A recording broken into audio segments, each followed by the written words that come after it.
1984 by George Orwell is a novel written in 1949 that envisions a future dystopian society in which the government controls every aspect of your life.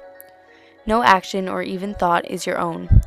You are constantly being watched and can be challenged and charged for anything you say or do by the political party that is in control, led by the all-powerful Big Brother, savior to Oceania.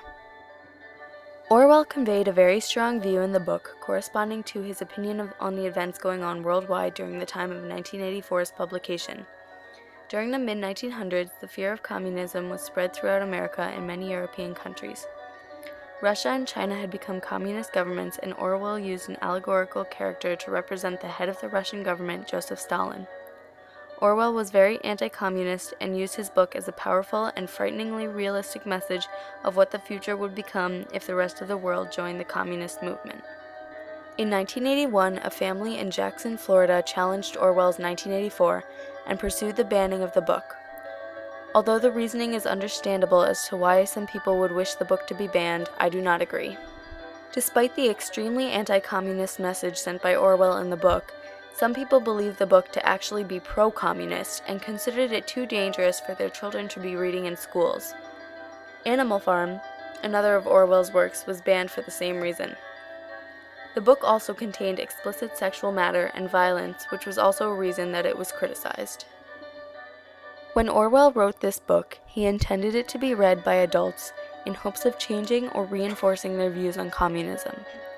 However, as the threat of communism has declined, the audience has shifted from adults to students who are studying the era of communism in school.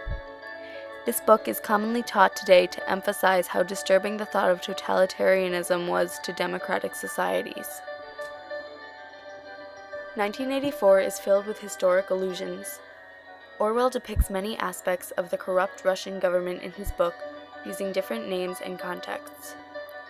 For example, Big Brother, the totalitarian dictator, represents Joseph Stalin.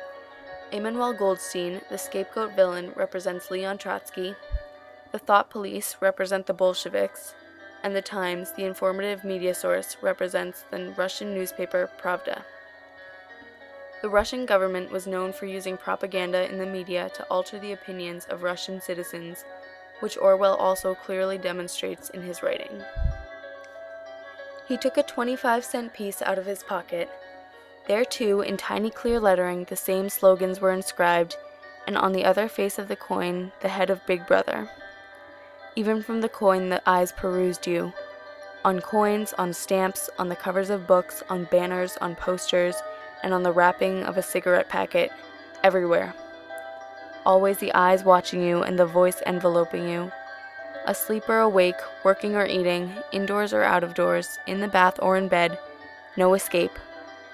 Nothing was your own except the few cubic centimeters inside your skull. I believe that 1984 should not be banned.